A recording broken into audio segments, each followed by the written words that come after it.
Bismillahirrahmanirrahim. Assalamualaikum warahmatullahi wabarakatuh. Waalaikumsalam warahmatullahi wabarakatuh.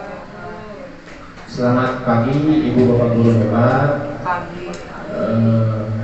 Sebelumnya saya ucapkan terima kasih karena Ibu Bapak berkenan hadir dalam kegiatan diseminasi hari ini.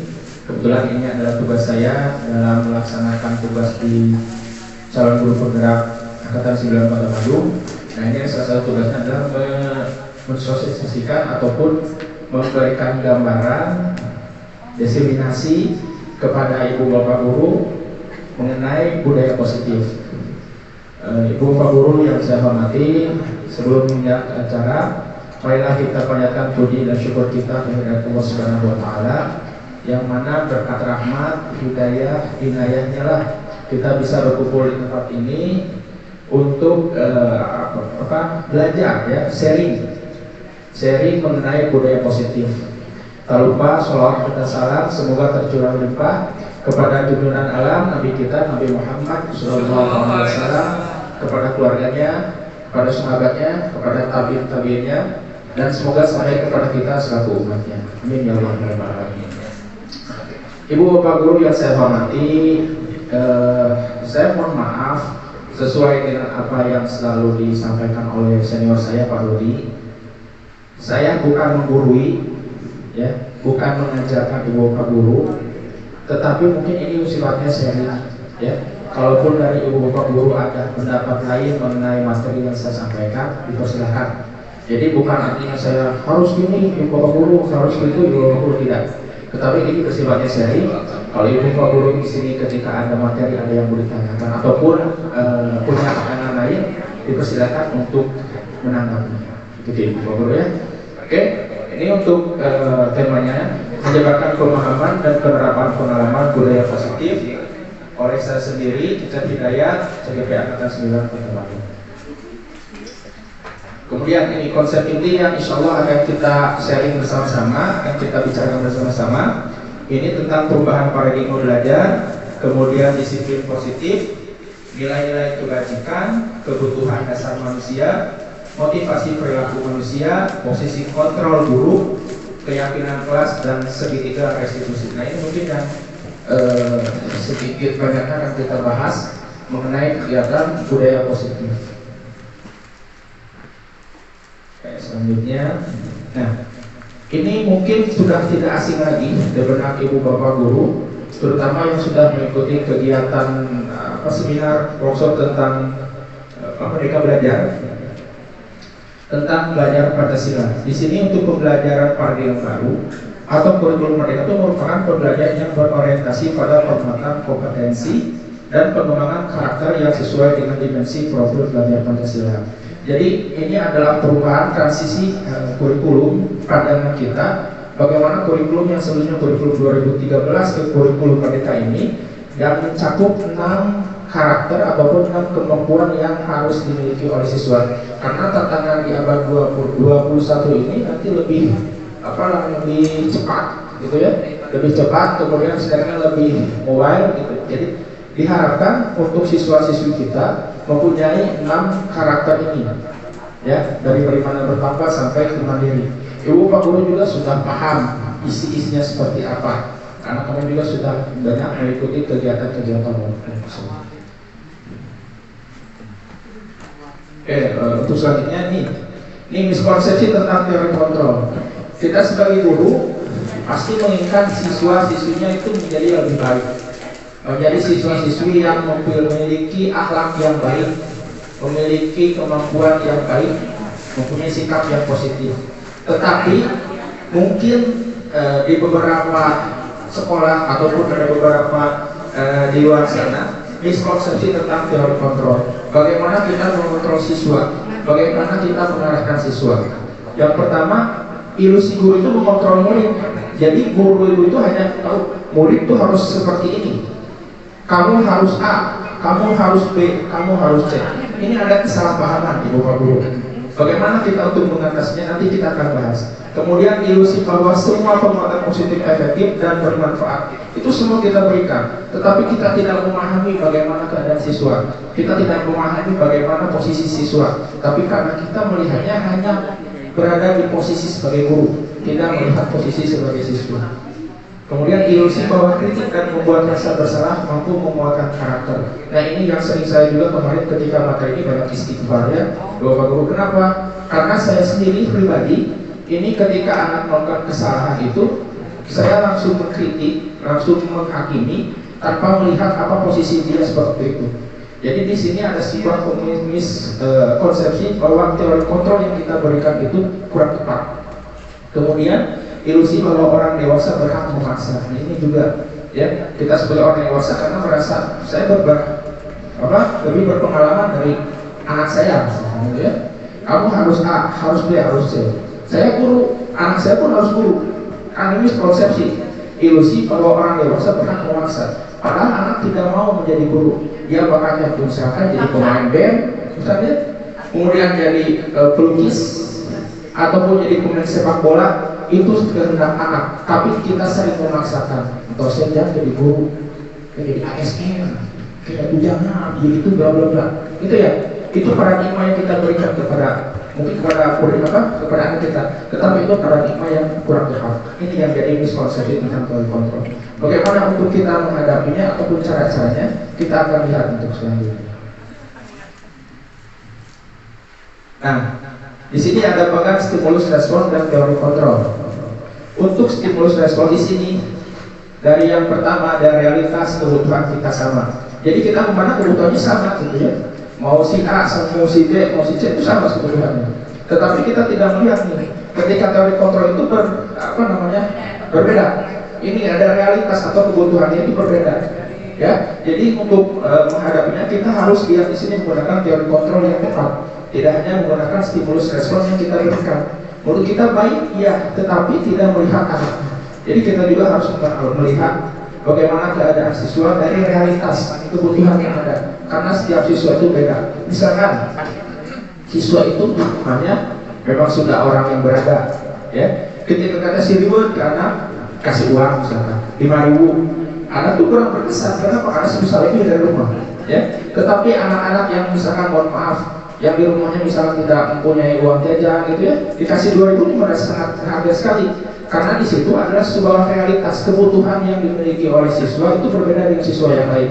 Nah begitupun ketika kita memperlakukan murid, jangan mensamaratakan, bukan artinya kita itu mengkotak-kotakan siswa, ya kita pilih kasih tidak, tetapi ada treatment khusus yang bisa kita lakukan untuk menghadapi teori kontrol ini agar teori kontrol ini tidak terjadi miskin, ya.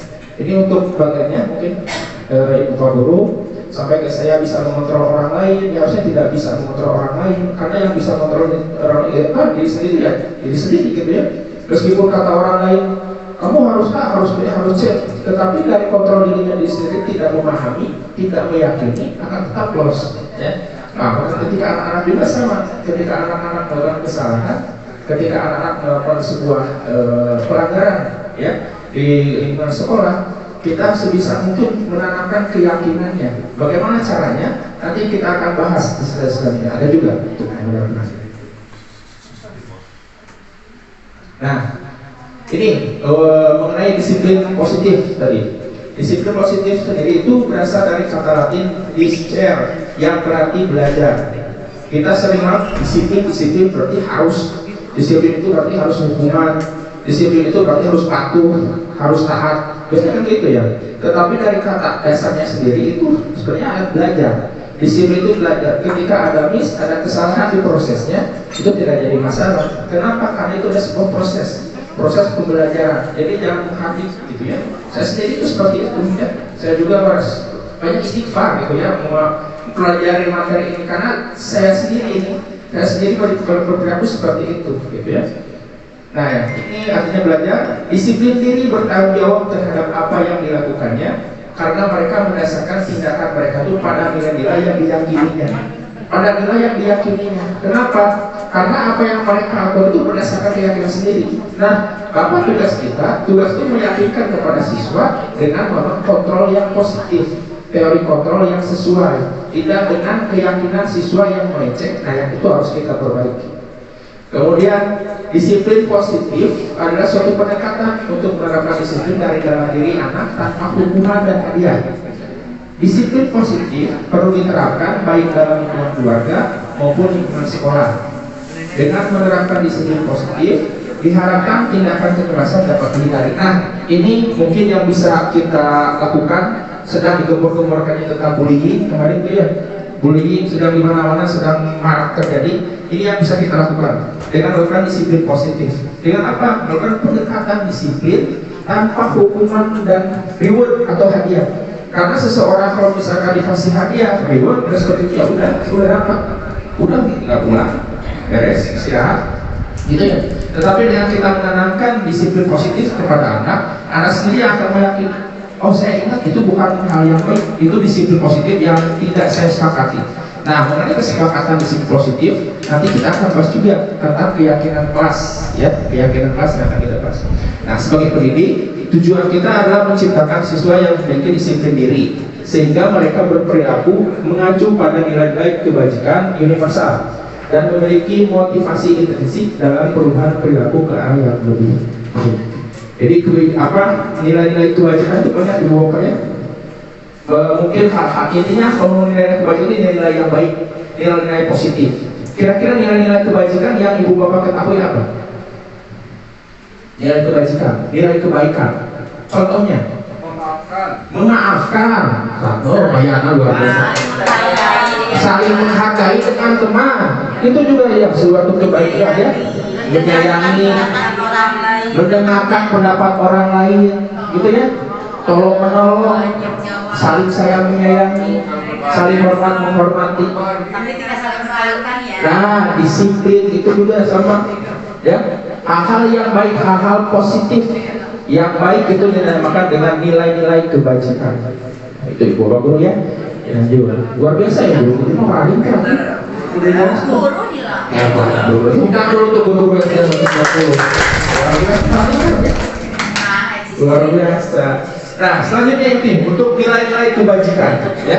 Nilai-nilai kebajikan di sini adalah nilai yang disepakati bersama lepas dari suku bangsa, agama, bahasa maupun latar belakang. Nih, nilai-nilai kebajikan itu yang tadi disebutkan banyak sekali, ya. Intinya hal-hal positif, hal-hal baik yang diakui oleh seluruhnya, oleh umat. Seluruhnya mengakui kalau kita saling menyayangi, menghormati itu hal baik. Yang saling menghargai itu hal baik. Tidak mungkin di sini bahwa saling menghormati hal baik. Di agama tetap banyak hal baik kan pasti ya. Hal baik tetap nggak mungkin guru itu saya menghormati guru saling cikgu saling itu gitu ya. Tidak seperti itu. Tetapi ini adalah hal universal. Kebajikan universal. Ini kebaikan yang memang sudah diakui oleh umum. Gitu ya. Nah di sini untuk contohnya kebajikan saya ambil di institusi atau organisasi. Kita ambil salah satu contohnya. Di sini contoh nilai kebajikannya adalah profil belajar Pancasila. Ini yang sering didengungkan, sering dilakukan juga oleh ibu bapak guru ketika pembelajaran berakhlak mulia, sarua-sarua gitu ya. Berakhlak mulia salim, itu kan ada gurunya. Kontrolnya, gitu ya. Itu adalah salah satu bentuknya. Kebinekaan global, mandiri, gotong royong, benar kritis dan kreatif. Ini yang selalu kita dengungkan dan insya Allah di sekolah sana sudah mulai dilaksanakan. Bahkan dari dulu, ya, dari sana gotong royong, gitu ya. Ketika P5 kemarin gotong royong sampai anak-anaknya juga, siswa-siswanya juga ikut semua. Ada potongan awi, aunalia, gitu ya, menaikkan penting. Nah, itu luar biasa. Itu gotong royong juga. Itu termasuk gotong royong, ibu bapak. Luar biasa di sekolah sana sudah. Tetapi mungkin kita belum memahami, oh itu disebut problem pelajaran Pancasila itu tidak menyadari. Tetapi secara tidak langsung sudah dilaksanakan oleh ibu bapak guru, gitu ya. Kemudian keterampilan hidup atau life skill. Ini dapat dipercaya tulus hati, pendengar yang aktif, tidak merendahkan orang lain, memberikan yang terbaik dalam dari diri kita. Ini salah satu keterampilan hidup dapat dipercaya seseorang ketika diberikan amanah. Misalnya ini. Oh siapa? Mas sekarang, gitu ya. Jangan mau bisa dicengin 500 ya. Kembalian 300 ya. Itu dia sebuah dapat dipercaya. Silahkan laksanakan. Ya, sebuah kepercayaan. Ibu Pak Guru tolong ini laksanakan, ada tugas PMM tolong dikerjakan, gitu ya. Tapi karena ibu bapak guru sudah dipercaya, meskipun misalkan contoh ya, Misalkan pimpinannya tidak mengontrol secara langsung, tetapi karena sudah diberikan kepercayaan akan memberikan yang terbaik juga, gitu ya. Ini salah satu contohnya. Kemudian tulus hati, dengan tulus melaksanakan. Aduh, kumaha itu macam itu kita segitu, itu ya. Benar. Tapi tetap dengan tulus hati, tetap melaksanakan. Karena kenapa? Dasarnya ibu bapak sudah ada kepercayaan dan ingin melaksanakan kewajibannya. Maklum dasar juga sama bu, kita tinggal lihat ini, kerjakan dia harus ini. Tapi karena sudah ada kesadaran, harus dikerjakan, dia kerjakan. Meskipun ya memang wajar mungkin ya. Nah itu sama bu, saya juga gitu. Ini tugasnya banyak jadi gini. Tetapi kan ada kesadaran diri, oh saya memang guru di sini, oh saya sedang melaksanakan tugas ini, mau tidak mau saya juga harus melaksanakan. Nah itu kesadaran diri yang dibangun karena ibu bapak juga sudah memiliki keterampilan hidup, dan itu secara naluriah bisa dilaksanakan karena ibu bapak guru mempunyai pikiran yang positif luar biasa. Oke, lanjut lagi. Oh maaf. Nah, ini 5 kebutuhan dasar dari manusia. Kebutuhan yang pertama bertahan hidup, yang kedua kebutuhan kasih sayang dan rasa diterima, kemudian kekuasaan, kebutuhan kebebasan, dan kebutuhan kesenangan. Nah, 5 kebutuhan ini kebutuhan dasar manusia yang memang harus dipenuhi oleh kita. Dan saya yakin di sekolah ini 5 kebutuhan ini sudah dimiliki, sudah punya semua. Dari bertahan hidup, dari mulai makan, ya, minum, itu juga sudah. Saya yakin di sini bapak pasti makan minum, tuh kan kayak kopi, iya, tuh kan, itu salah satu bentuk. Bala-bala, itu salah satu bentuk bertahan hidup, ya, bertahan hidup.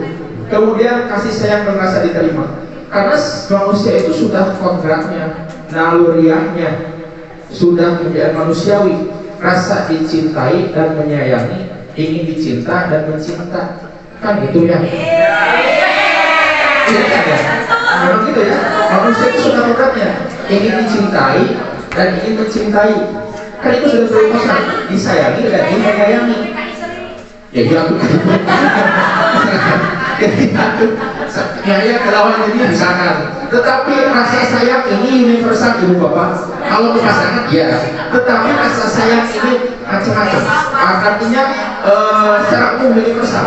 Contoh kasih sayang, saya datang ke sini, assalamualaikum warahmatullahi wabarakatuh. Alhamdulillah, kemacet sehat. Ya mau biar iya maksud itu. Datang, Bu Cucu, salib, ya, cukup ya atuh ya. Itu untuk kasih sayang, ya, bentuk memang kenyaan. Meskipun tidak ada hubungan darah, tetapi di situ ada rasa ingin rasa sayang. Sayangnya itu apa? Bisa kepada merasa adik, merasa ke anak, itu bentuk kasih sayang. Ya, dan alhamdulillah di sekolah saya juga seperti itu saya lihat ya. Assalamualaikum Bu, coba ini dua mana ya? Gitu ya. Tapi kok bilang apa? Mau dua, kasih biji, kan gitu. Ya, luar biasa itu bentuk kasih sayang. Ya, bentuk saling menerima, ya. Rasa diterima. Nah, itu contohnya ya. Kasih sayang dan rasa diterima. Kemudian penguasaan. Nah, ibu bapak guru, penguasa itu bukan artinya saya berkuasa nih atas semuanya. Ya, saya berkuasa, ingin ini, ingin itu kehendak saya. Bukan seperti itu ibu bapak. Untuk 5 kebutuhan dasar ini, untuk penguasaan ini adalah kebutuhan pengakuan atas kemampuan. Ya, setiap kemampuan, setiap apa yang dilakukan pasti butuh pengakuan. Bukan artinya kita orang tahu, iya tahu itu. Tetapi itu bapak pengakuan ini bahwa kita itu memang melaksanakan hal tugas yang memang jauh dari yang lain ataupun beda dari yang lain. Ya, ketika seseorang melakukan hal yang bagus di luar rata-rata, misalkan, itu sudah pengakuan cukup ribet, bagus, terima kasih, hatur nuhun, kan gitu ya. Itu adalah sebuah pengakuan. Kenapa? Pengakuan sudah melakukan hal lebih di atas rata-rata orang yang bertugas, gitu ya. Ketika seseorang sudah melakukan hal yang lebih dari situ, sudah pengakuan, oh ya, saya alhamdulillah bisa melakukan, oh saya alhamdulillah bisa melakukan. Pak Yana misalkan, mohon maaf Pak Yana, saya contohkan ya Pak Yana ketika di situ melakukan kegiatan pramuka misalkan, ada kegiatan karena pamikiran, di situ ada jumpa pembina pramuka kecot misalkan gitu ya. Orang lain mungkin saya mau gitu ya, waktu misalnya sih saya tahu ya, saya bisa maklum. Tapi Pak Yana dengan kemampuannya, dengan dengan rasa kepemilikannya, dengan kepenguasaannya, kepenguasaan itu bisa melaksanakan, ya Pak Yana melakukannya, ya. Dan kita mengakui semua bahwa Pak Yana bisa melakukan hal tersebut, luar biasa, Pak Yana. Itu ya Pak Yana. Kemudian kebebasan. Di sini kebebasan, kebutuhan dasar manusia. Kebebasan, bebas, ya. Tapi bebas di sini bukan semua gue. Artinya di sini kebebasan sesuai dengan koridor yang ada. Contoh misalkan gini, ada anak ingin makan, makannya itu selalu diberikan sama orang tua roti tiap hari, roti tiap pagi misalkan, roti selai kacang, roti selai stroberi dan sebagainya. Ya pagi. Tetapi ketika anak berangkat ke sekolah dibekali roti itu ke sekolah, ada temannya yang bawa ubi misalkan, gitu ya, bawa ubi. Kata orang yang bawa ubi, ya. Ketika orang yang bawa ubi itu, saya itu enak tuh, roti itu enak.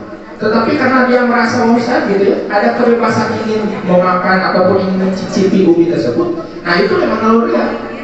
Dia bebas memang bebas di sini. Tetapi bukan yang ngambil seenaknya, tetapi ada rasa kebebasan. Oh, saya hari ini pengennya makan ubi. Oh, hari ini saya pengen makan batagor. Ya, ada rasa kebebasan. Di situ tetap bentuknya makanan. Ibu bapak juga sama di sini mungkin ada yang pakai kaos olahraga, ada pakai batik, ada pakai kemeja. Itu suatu kebebasan yang memang ingin dilakukan, ingin dipakai hari ini, ya. Tetapi tidak keluar koridor, gitu ya. Semuanya tetap pakai baju, ya. Semuanya pakai baju. Tidak ada yang pakai lu, gitu ya. Tapi tetap semua pakai. Nah itu sesuai dengan koridor. Kemudian kesenangan. Nah, ini dasarnya kesenangan ibu pak guru. Setiap orang memiliki kesenangan masing-masing. Tetapi ibu pak guru, kesenangan di sini harus dengan menggunakan hal-hal yang positif. Begitupun siswa kita. Bagaimana kita itu menanamkan rasa kesenangan kepada materi pembelajaran yang kita buat. Yang sampai melihatnya, aduh gitu ya. Karena bosan misalkan. Saya juga gitu, anak-anak ya. Bapak nulis wae, berarti ya. Bapak mengerjakan wae, kayak gitu. Jadi saya sendiri. Nah, seharusnya saya juga berpikir, oh ya, kita harus memberikan kesenangan kepada siswa, kepada murid kita. Kesenangan dalam apa? Kesenangan dalam proses pembelajaran. Ibu. Oke, dilanjut lagi. Kemudian ini 3 motivasi perilaku manusia.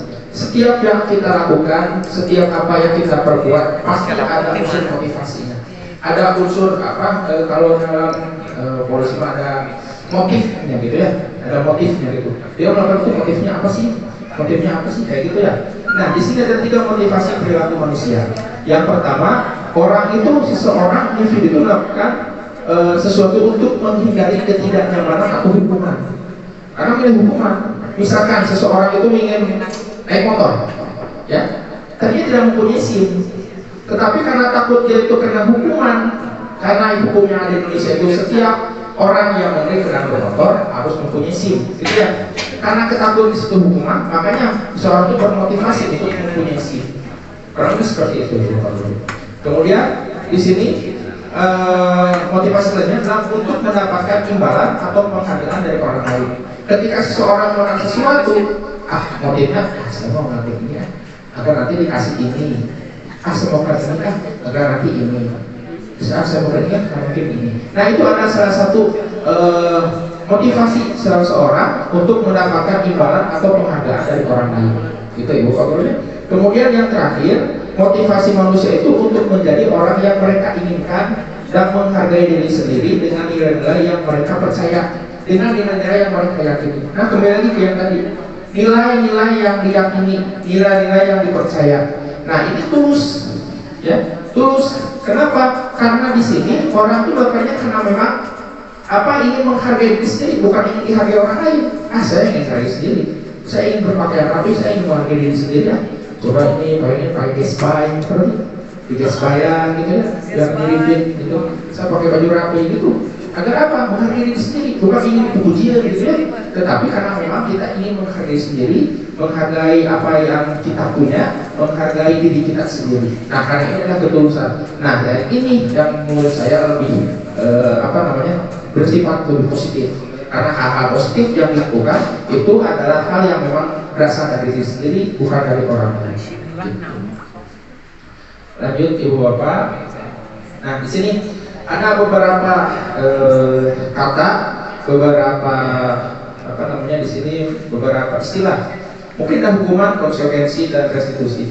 Untuk hukuman konsekuensi ilmu Bapak Guru mungkin sudah tidak asing lagi, ya. Hukuman, hukum. Kamu hukum jadi batu, ya. Ya, Tuhan pulang, kan mau hukum. Nah, namanya gitu ya. Hukum, menghukum. Hukum di sini adalah menyuruhnya itu lebih kepada paksaan dan spontanitas. Ibu Bapak ya, menghukum. Kamu harus ini, kamu harus itu, bukan kamu harus itu. Itu menghukum. Konsekuensi di sini ada artinya apa? Sebab akibat dari apa yang dilakukan oleh seseorang. Itu konsekuensi. Konsekuensinya kalau anak-anak tidak belajar, ya konsekuensinya berarti tidak bisa paham pelajaran, gitu ya. Kurang tidur, tidurnya malam, terlalu larut, konsekuensinya ngantuk, gitu ya. Konsekuensi itu, tidak betul. Ya, itu suatu konsekuensi, ya. Seseorang itu ketika berbuat ada konsekuensi. Nah, kalau restitusi apa? Rekan-rekan guru semua, ini awam dan saya juga baru belajar ini mengenai restitusi. Coba di sini di selanjutnya. Nah, untuk restitusi ini lebih kepada bagaimana kita memahami suatu masalah itu dan bagaimana kita memperbaiki masalah. Jadi ketika ada masalah di restitusi suatu kejadian dengan menggunakan restitusi ini, kita mengidentifikasi masalahnya apa, kita bicarakan dengan baik, ya, dan juga kita akan melakukan perbaikan dengan apa yang dilakukan oleh siswa itu. Kalau kita sebagai guru ya, yang dilakukan oleh siswa itu. Jadi jangan hanya hukum, kamu lari, misalkan dihukum. Kamu telat datangnya, guru PJOK misalnya. Pas kalian ini senang latihan, senang pemanasan. Kamu telat, lari 10 keliling, boleh 5 keliling misalnya, 10 keliling. Itu artinya hukuman, ya. Kalau tidak pulang sengaja, udah beres ya udah. Anak besok malah kuliah, lari lagi, gitu ya. Hukuman. Konsekuensinya tadi. Kemudian kalau restitusi berbedanya, di situ kita adakan dialog dengan anak. Ditanya, nah kenapa kamu telat? Nah kenapa kamu datangnya segini? Kamu kemana dulu? Ditanya dulu. Oh saya ini pak, ini. Saya telat pak, kenapa? Saya menjaga adik saya misalnya. Saya menjaga adik saya di rumah, tidak ada orang tua saya lagi kerja. Oh gitu, oh iya pantas saja. Kalau bapak posisi seperti itu, bapak juga pasti akan. Nah, di posisi situ ketika ada kata-kata itu, kita berada pihak anak. Ya, ketika anak melakukan kesalahan, itu kita berada pihak anak. Oh gitu ya nak ya. Kalau bapak posisi gitu, bapak juga akan gitu, pasti kan. Iya pak, serius. Nah, kira-kira kalau biarnya seperti itu, nah di situ digali lagi. Anak yang mencari tahu dengan diskusi dengan kita, apa yang bisa dilakukan agar tidak terjadi lagi hal yang sama, gitu ya. Nah di sini ada diskusi, ada suatu dialog. Nah ini disebut dengan restitusi. Jadi tidak langsung hukum hari, tidak, tetapi ada dialog di situ, dicari tahu dulu, dan beberapa dialog, dan di situ perbaiki. Apa yang bisa diperbaiki dan apa langkah selanjutnya agar tidak terulang lagi hal yang sama. Itu restitusi. Kemudian identifikasi identitasnya. Nih, salah satunya. Identitas kalau hukuman itu identitas gagal. Artinya kalau gagal itu ya udah. Ketika anak-anak sudah melakukan hal yang salah, dihukum sudah seperti itu. Besok lusa bisa melakukan hal yang sama lagi. Ya, karena hukuman. Kamu gitu hukum tidak. Kamu kayak gitu dihukum lagi udah. Tetapi di sini ada identifikasi sukses dari hukuman dan ini disiplin konsekuensi dan restitusi. Yang tadi murid anak belajar menyembunyikan kesalahan. Kalau hukuman, ketika ditanya kamu kenapa gitu? Iya pak, mohon maaf saya apa gitu ya. Karena dia tidak melakukan hal itu karena mereka menyembunyikan takut dihukum. Jadi dia banyak berbohong ketika itu. Tuhan saya dihukum macam itu orang bisa bohong orang kan gitu ya. Karena itu sebetulnya hukuman sudah rasa takut dari awal. Kalau konsekuensi murid anak belajar taat peraturan. Kenapa? Karena di situ ada konsekuensi itu bentuknya sudah dijelaskan terlebih dahulu di awal. Ya, nah kamu jangan gini ya. Kalau kayak gini nanti kamu bakal gini. Nanti kamu bakal seperti ini. Nah itu konsekuensi. Sudah dijelaskan dulu, diberitahu dulu kepada siswanya. Betul konsekuensi. Tapi kalau hukuman itu spontanitas. Ya, hukuman spontanitas. Anak kata berapa betul? Masa ini dulu hukum lari orang kan gitu. Itu hukuman. Kalau konsekuensi sebelumnya sudah ada aturan dulu di kelas. Nah, anak ini ya aturannya gini. Kalau kayak gini, kamu gini. Kalau kamu misalkan tidak piket, bersihan, bisa guru. Konsekuensi. Ya, tapi anak belum melakukan itu, tapi sudah diberitahu itu konsekuensinya, sebab akibat. Kalau yang menilai disiplin yang restitusi, murid anak atau anak belajar memecahkan masalah. Yang tadi disebutkan, anak belajar dialog dari berbicara. Di situ dilihat diidentifikasi kenapa si anak itu melakukan hal itu, mengapa si anak itu telat. Kita tanya dulu, ya. Bukan artinya dia malas-malasan, bisa aja memang karena hal-hal yang tidak bisa ditinggalkan. Seperti tadi, aduh saya mau Pak ngurus 2 adik saya, orang tua saya bekerja, kan itu ya. Kita tidak bisa menyalahkan si anak, ya. Tuh kalau kamu tidak bisa gitu, karena orang tua juga bekerja. Nah di situ ada dialog, restitusi ini yang bekerja. Kita tanya akar masalah di mana, kita tanya anak masalahnya apa, ya. Kemudian kita ada dialog dan kita pecahkan masalahnya bersama-sama agar nanti ketika pertemuan selanjutnya atau kegiatan selanjutnya masalah yang sama ini tidak terulang kembali. Intinya seperti itu Ibu.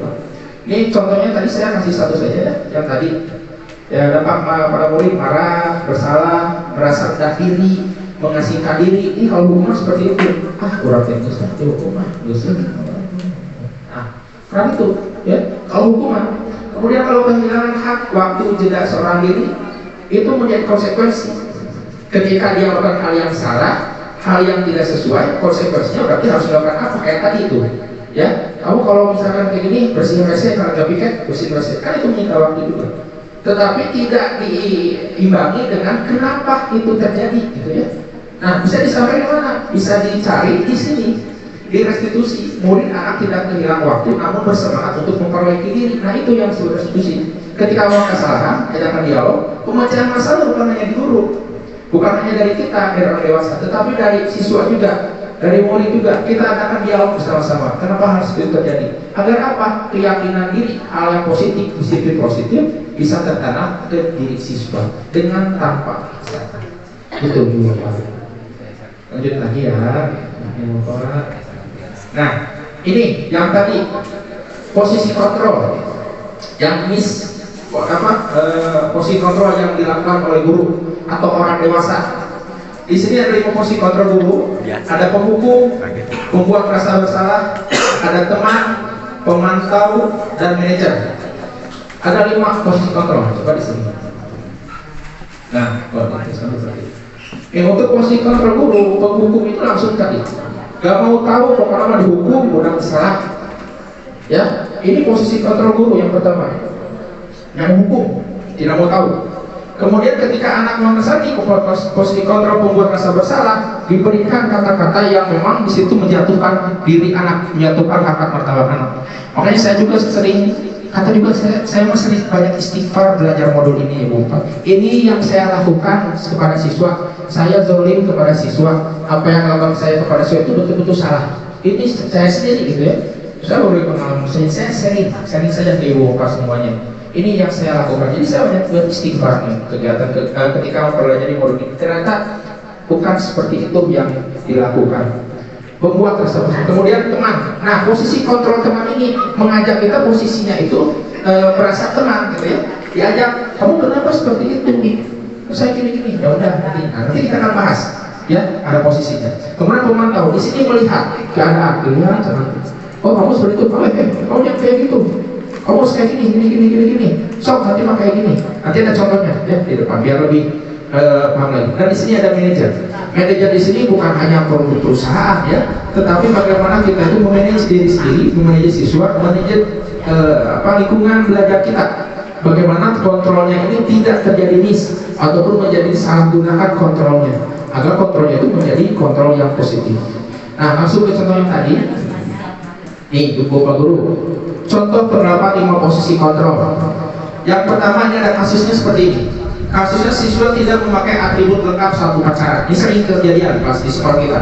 Ya, siswa itu tidak memakai atribut saat upacara. Penghukum, kalau di sini gurunya posisi sebagai penghukum, ya Bapak, dihukum itu hormat pada bendera selama 1 jam. Kamu siapa namanya? Ini hormat, gak mau pakai topi selama 1 jam. Dimulai dari sekarang, hormat terus, gitu ya.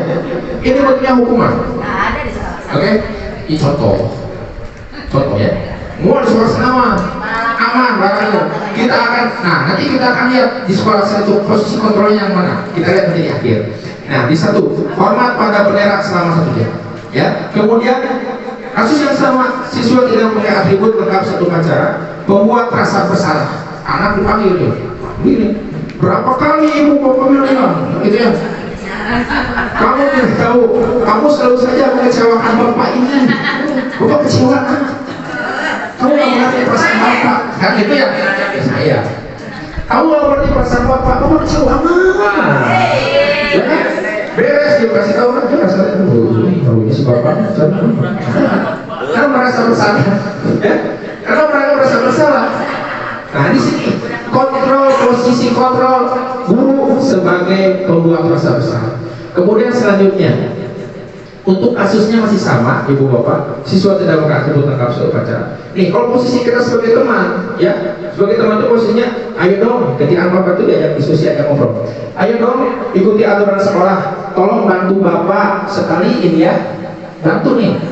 Yang sudah tidak apa-apa, lain kali jangan berbuat seperti itu lagi. Jadi gimana tuh? Tolong bantu bapak ya, nanti mah jangan kayak gitu lagi. Malu bapak tuh, kayak gitu, gitu ya. Bapak malu, kok nanti ya gitu? Ya pak, nanti saya mau bakalan gitu ah. Ya udah ya, jangan diulangi lagi. Cukup gitu. Jadi sebagai teman posisinya, ya, sebagai teman, ya komunikasi. Kemudian yang selanjutnya keempat, sebagai pemantau. Kasusnya masih sama. Sebagai pemantau ini, contoh ini, untuk kata atau kalimatnya di sini seperti ini. Kamu sudah melanggar peraturan sekolah. Kamu tahu konsekuensinya apa?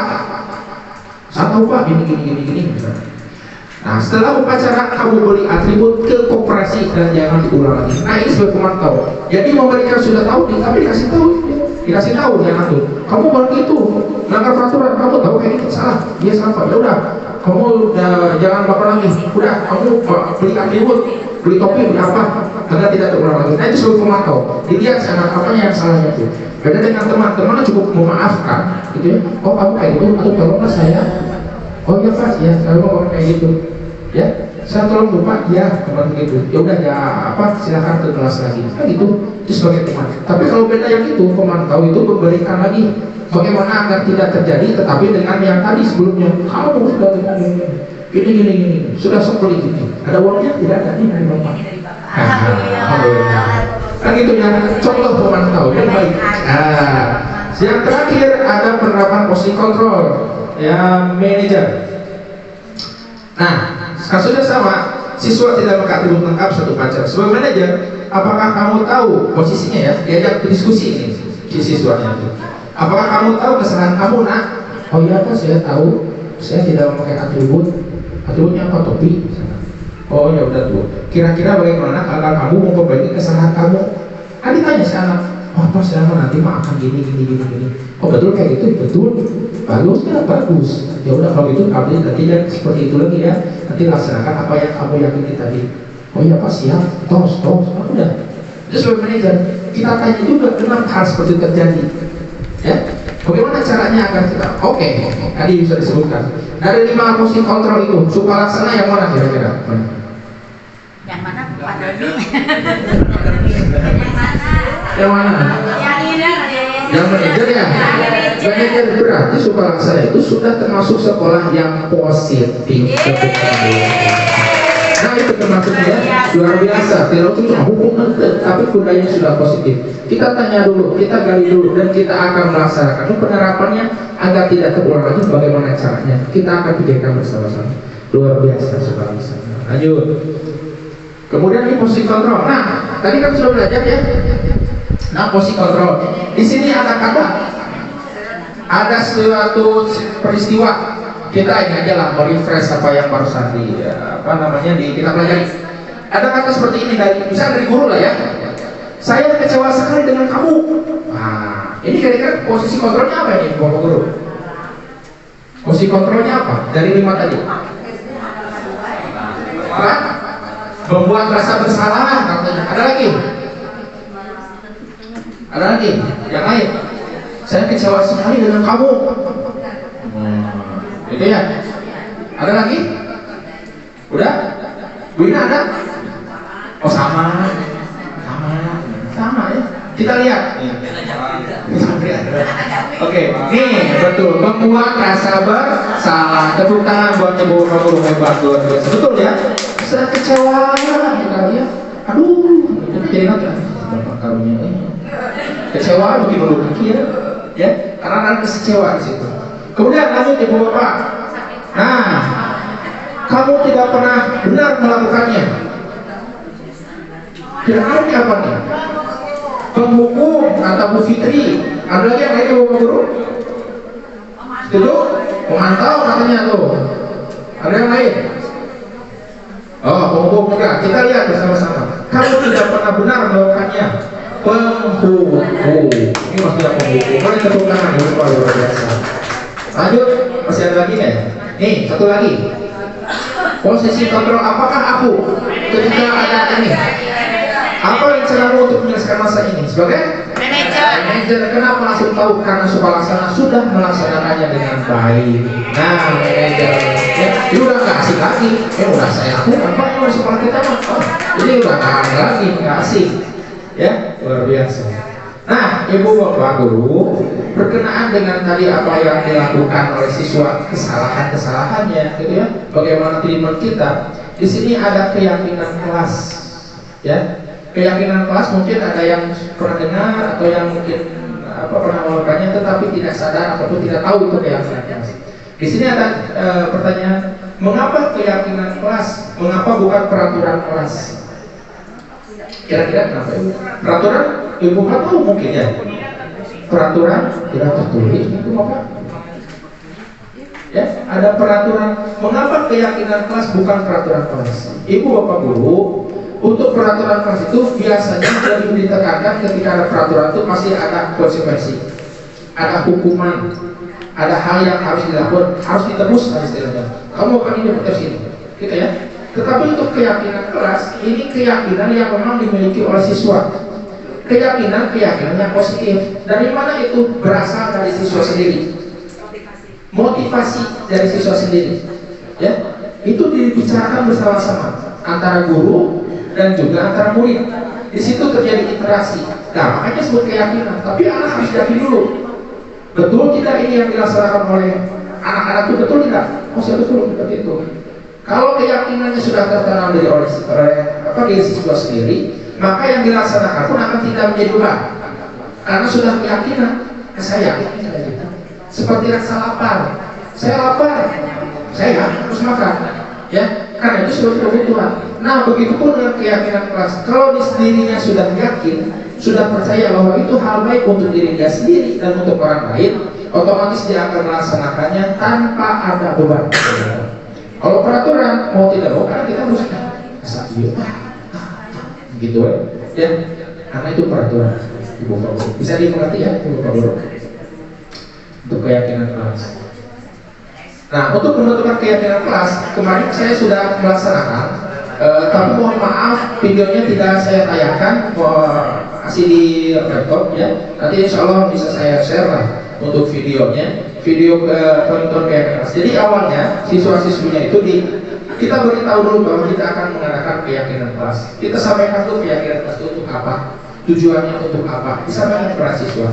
Kemudian siswa itu menuliskan satu keyakinan ya di kertas kecil atau sebutnya apa tuh yang sticky note ya, yang kecil itu. Nah, dibagikan ke siswa.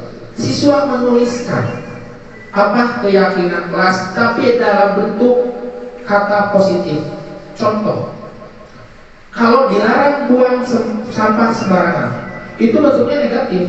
Bukan artinya itu hal yang jelek, itu bagus, tetapi isi katanya itu jadi jelek. Kan jangan, dilarang, tidak boleh, itu hal atau kata-kata negatif. Coba dirubah ke kata-kata atau diksi yang positif. Contohnya kalau misalnya dilarang buang sampah sembarangan, diganti dengan menjaga lingkungan kelas, gitu ya. Itu kan sama ya. Di dalamnya ada apa? Di dalamnya kita jangan membuang sampah sembarangan. Itu Ibu Bapak Guru ya. Jadi silakan dibagikan. Ada yang saling menghormati teman, tidak saling mengejek, datang tepat waktu, anak itu ya. Silakan diberikan satu saja keyakinan kelas yang memang dia yakini betul-betul bisa dilaksanakan. Sudah seperti itu, ya, sudah dilakukan dialog, kemudian prosesnya Prosesnya itu saya ditempel di karton. Kebetulan kemarin tahu Asia saya minta kartonnya buat saya. Karton itu untuk itu, kegiatan itu. Ditempelkan di situ, ditempelkan juga sticky note-nya. Ya, ditempelkan satu-satu dan ditelaah biar cepat sama gurunya saja. Ditelaahnya apa? Kalau ada di situ kata kalimat tujuannya sama, itu diambil salah satu saja. Ya, diambil. Oh ini sama seperti ini. Diambil ini sama. Bisa diambil beberapa, jadi beberapa keyakinan kelas. Kemarin ada saya tuh 7 atau 8 lupa. Ya, keyakinan kelas yang memang tujuannya sama dengan teman-teman yang lain. Nah, ketika di situ ada sama, kita kembalikan lagi kepada siswa. Kita diskusikan lagi. Yang pertama, keyakinan kelas saling menghormati teman. Kita tanyakan anaknya, ini setuju tidak? Semuanya setuju. Karena hal yang baik atau positif. Nah, itu disetujui semua sampai yang terakhir. Nah, di situ ada kesepakatan kelas, ada keyakinan yang betul-betul yakin dengan kesepakatan tentunya. Dengan apa kesepakatannya? Mereka menandatangani, ya istilahnya biar kelihatan formal, penandatanganan keyakinan kelas. Mereka menandatangani dengan masing-masing. Ya, untuk apa itu Pak? Boleh difoto, disimpan di situ di kelasnya, buat keyakinan kelasnya, atau difoto si keyakinan apa? Tanda tangannya ditempel di samping kayak apa tuh papan keyakinan kelasnya. Boleh silakan. Agar anak-anak paham, anak-anak paham betul dan bisa menjalankannya. Karena keyakinan kelas itu tidak akan terbebani lah. Karena mereka itu kebutuhan masing-masing, kebutuhan siswa dan diyakini oleh siswa. Itu bedanya peraturan dan keyakinan kelas itu apa? Lanjut lagi nih. Bagaimana kita melaksanakan sebuah kegiatan tadi yang manajer sekolah atau manajer kelas gitu ya. Nih, rekan-rekan dengan segitiga restitusi. Segitiga restitusi ini adalah proses menciptakan kondisi bagi peserta didik untuk memperbaiki kesalahan mereka sehingga mereka bisa kembali pada kelompok mereka dengan karakter yang lebih kuat. Ya, ini yang disebutkan restitusi. Memperbaiki kesalahan ini yang jadi kunci, ya, yang jadi kunci memperbaiki kesalahan dan ketika kembali kepada kelompoknya itu menjadi yang karakter yang lebih kuat. Karakter yang kuatnya seperti apa? Karakter yang positif. Ketika sudah diberikan treatment segitiga restitusi, prosesnya seperti apa? Sebenarnya tadi yang saya sudah jelaskan. Yang pertama menstabilkan identitas. Kita tanya dulu sekarang, nah kenapa kamu telat? Ya tadi itu ya, oh pas saya ini, oh seperti itu. Ya udah kalau seperti itu nanti oh seperti itu. Kalau seperti itu Bapak juga pasti kalau posisi kamu kan gitu ya. Jadi kita tuh merasa kita berada di posisinya. Posisi orang sih juga. Gitu ya. Karena itu hal yang salah. Tetapi ketika seperti itu kita posisikan dulu kita sebagai siswanya. Oh kalau seperti itu Bapak juga pasti akan melakukan hal yang sama. Karena kan menjaga adik itu tidak ada siapa ya di rumah. Iya Pak, tidak ada. Sama Bapak juga bahas seperti itu kalau punya adik. Kemudian memvalidasi tindakan yang salah. Kamu betul kan ya telatnya? Iya betul loh. Itu iya Pak betul saya gini. Divalidasi. Nah udah seperti itu menanyakan keyakinan. Kira-kira kalau telat seperti itu baik atau tidak, bagus atau tidak? Itu ya ditanya ke anaknya. Oh tidak Pak. Nah agar tidak telat lagi, kira-kira apa yang bisa kamu lakukan? Kan gitu. Itu ada ancam-ancam. Di situ ada planning si anak agar tidak terjadi lagi, terulang lagi hal yang sama mengenai kesalahan. Ini segitiga restitusi bisa dipergunakan dulu. Oke, untuk ini mohon maaf video ini salah satu kasus ya yang segitiga restitusi. Jadi kasusnya ini siswa anak tidak dia melakukan tugas dengan baik dan benar, tetapi ada temannya yang suka mencontek, suka melihat, kesel kasih anaknya. Kamu pokoknya saya, pokoknya itu emosi sangat tuh, ya. Padahal dia melakukan hal yang baik apa? Dia itu melakukan tugasnya, tetapi dicontek oleh orang lain. Dia tidak enak, nggak enak lah. Oh contek waya, kita di sini. Anak tidak, mohon maaf, audionya sedikit kecil. Anak tidak terima pekerjaannya selalu dicontek oleh temannya. Ia marah dan tidak bisa menahan emosinya. Nah, mohon maaf suaranya kecil.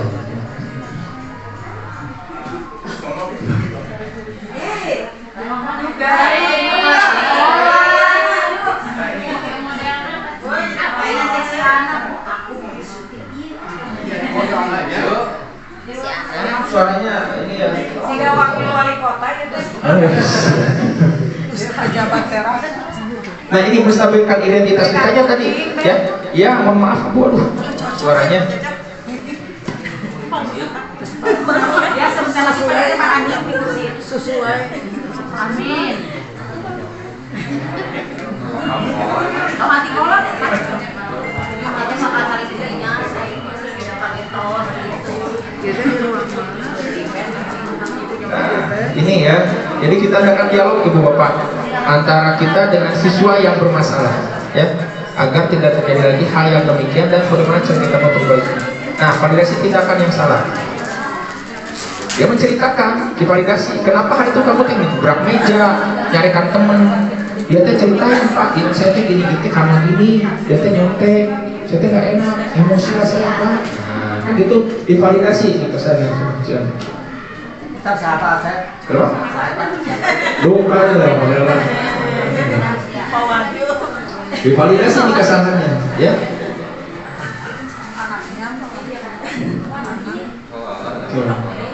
Nah, ini berikan pengertian, ya. Anak bagus, ya, melaksanakan tugasnya. Kita posisi anak dulu. Ya, kamu kenapa atau menggebrak meja? Tapi kita posisi anak dulu, ya. Oh, kamu segitu ya, kamu wajar lah. Kalau bapak jual pengerjaan tugas, dicontek sama teman, ya nggak enak. Nah, ini keyakinan tadi, banyak keyakinan. Ya. Menurut kamu keyakinan apa yang dilanggar oleh kamu di kelas tadi?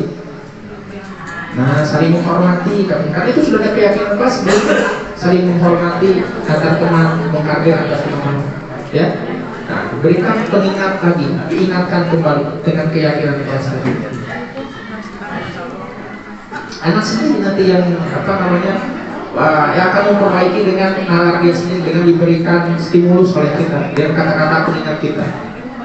Nah, dia sendiri, oh pas saya ya udah kalau gitu saya akan gini. Dia sendiri yang akan berpikir, dia sendiri yang akan bertindak. Tetapi dengan arahan kita menuju hal yang positif.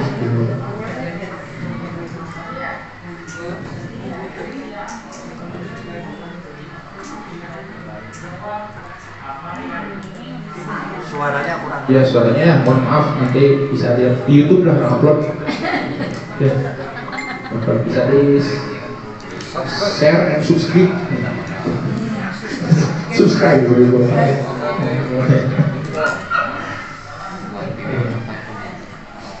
Nah, ini kurang lebih upaya sudah disampaikan. Nah, sudah beres, anak yang MK tanya lagi, oh iya Pak saya salah, saya akan memperbaiki dengan caranya sendiri. Dia akan minta maaf, dia bilang, ya udah saya akan minta maaf Pak ke anak ke temannya itu yang sudah dia bentak, sudah dia bentak seperti itu. Nah, itu nih Pak. Oke, sekian Ibu Bapak Guru. Terima kasih untuk waktunya, terima kasih atas atensinya. Mohon maaf apabila ketika pemaparan saya kurang baik, banyak kesalahan, banyak hal-hal yang kurang berkenan di hati Ibu Bapak Guru semuanya. Saya mohon dimaafkan untuk minta maaf ya, minta maaf untuk dimaafkan atas semua kesalahan saya. Semoga apa yang disampaikan oleh saya itu dapat bermanfaat untuk diri saya pribadi, khususnya umumnya untuk sekolah kita tercinta. Terima kasih. Assalamualaikum warahmatullahi wabarakatuh.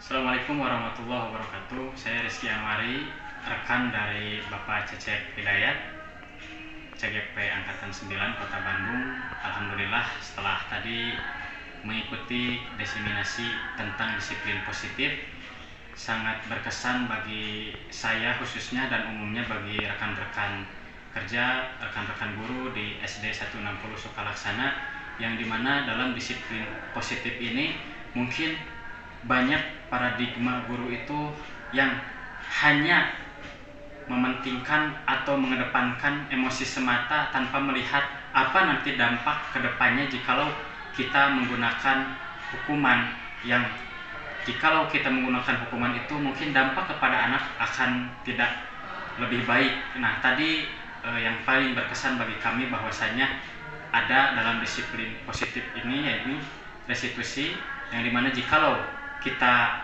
praktekkan, kita aplikasikan kepada anak-anak, mungkin itu akan memberikan hal yang sangat luar biasa.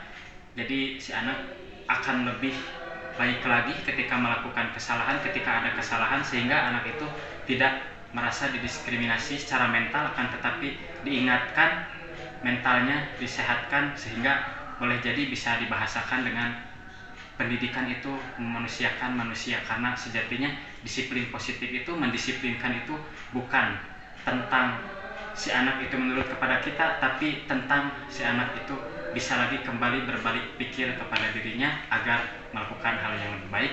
Mungkin itu saja yang dapat disampaikan. Wassalamualaikum warahmatullahi wabarakatuh. Assalamualaikum warahmatullahi wabarakatuh. Perkenalkan, saya Budiati, pengajar dari SDN 160 Sekarang.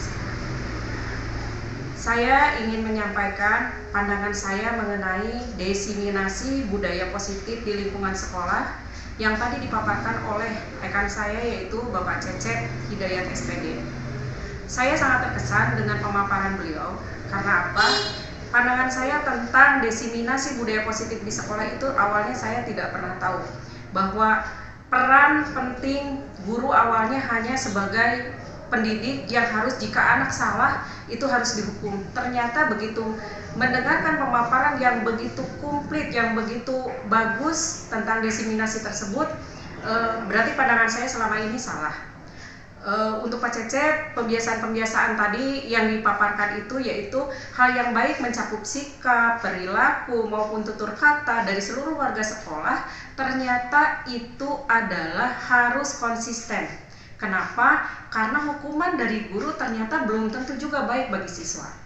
Nah, dari pemaparan itu saya sangat bangga memiliki rekan seperti Pak Cecep yang sangat bagus memaparkan pemaparan yang tadi. Makanya saya berpesan untuk Pak Cecep, semoga Pak Cecep dapat terus selalu konsisten mengajarkan apa yang didapatnya, apa ilmu yang didapatnya bagi kita rekan-rekan. Karena apa? Belum tentu bagi saya sebagai guru tahu akan hal-hal yang sudah disampaikan tadi oleh beliau. Pak Cecep, semoga Pak Cecep selalu semangat, selalu maju dalam rangka sebagai guru penggerak. Semoga lulus dan selalu semangat untuk memotivasi kami, guru-guru, rekan-rekan Pak Cecep di SDN 160 Sukalaksana, karena kami bangga bahwa kami memiliki rekan selalu maju, muda, berprestasi, kemudian selalu semangat untuk menggali dan menggali ilmu pengetahuan. Terima kasih buat Pak Cecep, selalu semangat, semoga lulus menjadi guru penggerak. Amin, amin ya robbal alamin. Wabillahi taufiq wal hidayah. Wassalamualaikum warahmatullahi wabarakatuh.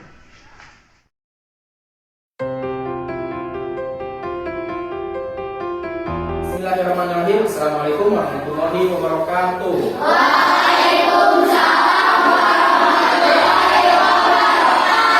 Selamat pagi.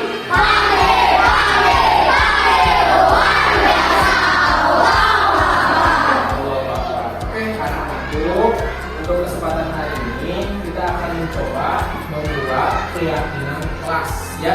Keyakinan kelas di kelas ini. Sebelumnya Bapak ingin bertanya dulu, ada yang pernah mendengar atau tahu lah tentang keyakinan kelas? Ada tidak?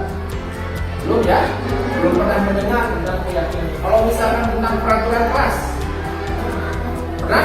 Pernah ya? Peraturan kelas pernah. Contohnya apa peraturan kelas? Ada yang bisa? Oh, piket ya? Apalagi? Benar nih? Sama apa? Piket? Sama apa sama piket? Ada lagi yang lain? Peraturan kelas yang lain? Apa? Ada lagi? Apa? Memotong rambut atau untuk laki-laki rambutnya pendek, gitu ya. Nah, itu adalah salah satu contoh mengenai peraturan kelas. Nah, yang akan kita bahas di sini dan akan kita buat ini keyakinan kelas. Kurang lebih keyakinan kelas itu sama dengan peraturan kelas. Kenapa disebut keyakinan kelas? Karena di sini bahwa itu betul-betul harus dilaksanakan, ya, dan kita bertanggung jawab atas pelaksanaannya. Jadi tidak hanya bentuk tulisan, tapi harus kalian sendiri. Ya, keyakinannya bukan hanya dari Bapak, tetapi dari kalian masing-masing. Ya, nanti silakan kalian tuliskan di kertas yang masyarakat misalnya kalian menuliskan tentang keyakinan kelas 9B ini. Ya, nanti tuliskan kertas. Bentuk keyakinannya seperti apa, Pak? Bentuk keyakinannya itu keyakinan peraturan seperti tadi, tetapi dengan kata-kata yang positif.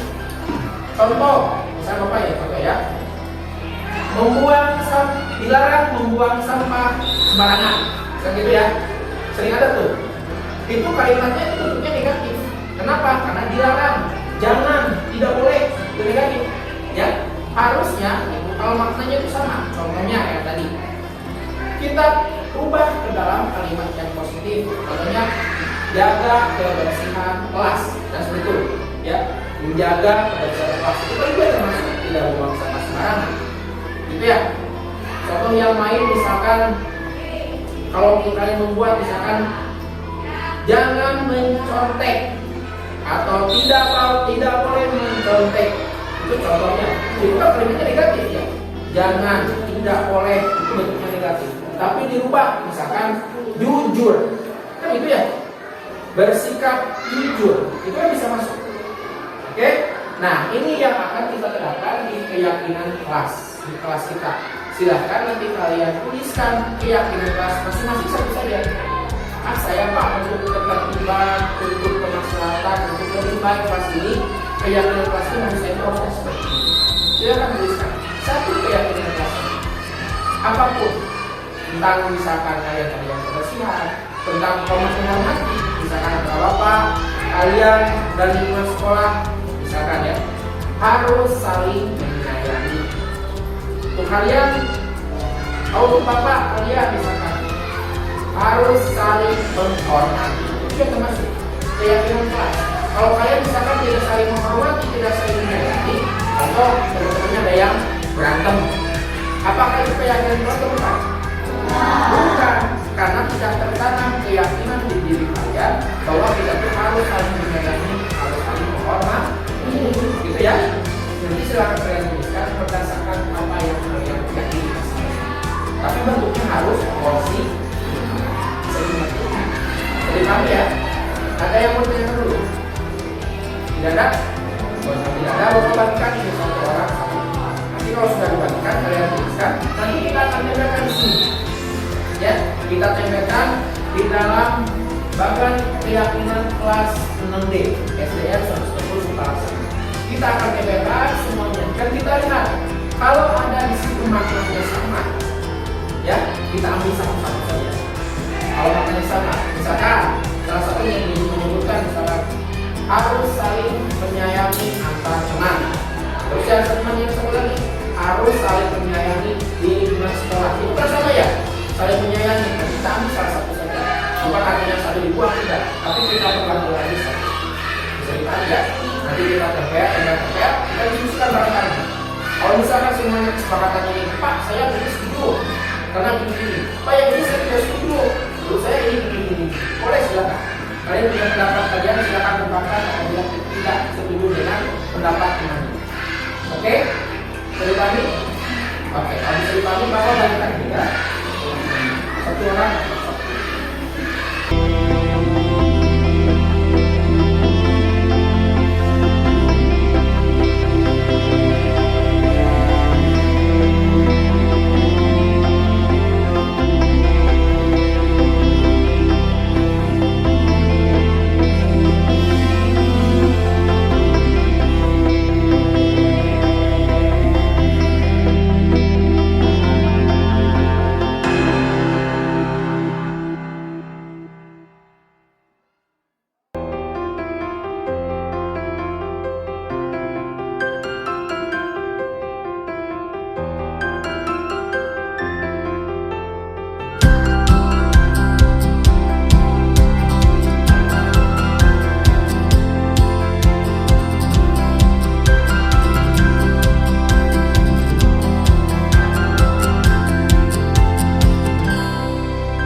Sudah, kalau sudah beres, nanti silakan kalian tempelkan di bagian keyakinan kelas seperti ini. Ya, Bapak akan biar nanti kita akan tempelkan di kelas. Oke? Oke, boleh yang dulu. Yang mau nempelkan keluar boleh. Yuk, silakan teman-teman. Yuk. Ya, boleh di sini. Oke, silakan yang sudah ditempel. Yuk. Nah, sip. Sip. Terima kasih.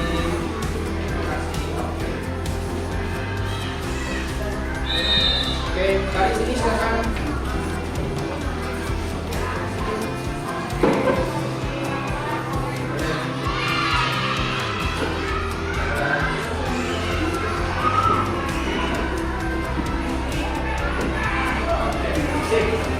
Dari sini.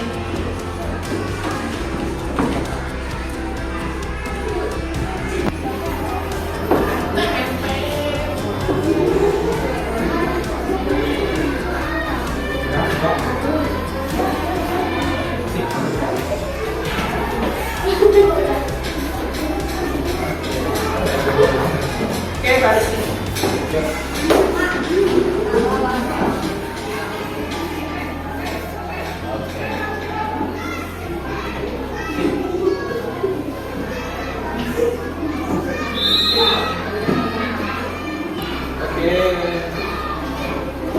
Oke. Ya, pas. Ini batas satu lagi sudah. Sama anda sini. Oke, sudah ya. Oke, Bapak akan pilih Bapak sorting dulu. Kalau kata-katanya yang sama ataupun kalimatnya yang sama dengan maksud yang sama, nanti Bapak akan pilih satu. Paham ya? Nanti kalau sudah tersortir semua, terpilih semua, nanti kita lihat satu-satu, kita diskusikan bersama-sama. Kalau itu disetujui bareng-bareng, kita setuju satu-satu. Oke? Sip ya? Bapak disortir dulu, Bapak lihat dulu. Bicara dengan Bapak satu. Menghargai. Saya oke, ini ya. Ada yang sama. Menyayangi antar teman. Oke, bisa.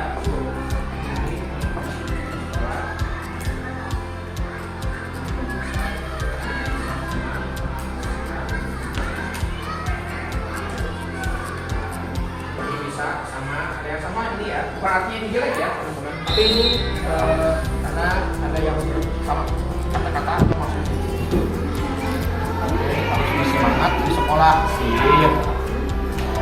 Menghormati guru, ini sudah membantu orang tua di rumah. Terus kebersihannya, keamanannya.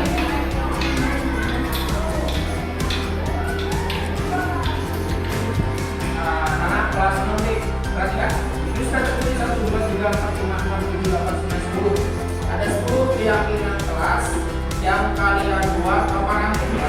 Yang lain itu bukannya tidak terpakai, tidak, tetapi sudah terangkum di teman-teman yang menuliskan di sini. Ya, artinya di sini sudah terwakilkan. Ini juga tidak ada namanya. Ya, tidak ada namanya. Ini kelas 6D, pure kelas 6D. Bapak minta kesepakatan kalian, kesepakatan masing-masing dari kalian, apakah sepakat atau tidak dengan hal ini. Bapak akan bacakan. Ya, yang pertama, saya ingin di kelas ini teman-teman saya berbicara dengan sopan santun. Setuju atau tidak? Sepakat ya? Sepakat. Satu.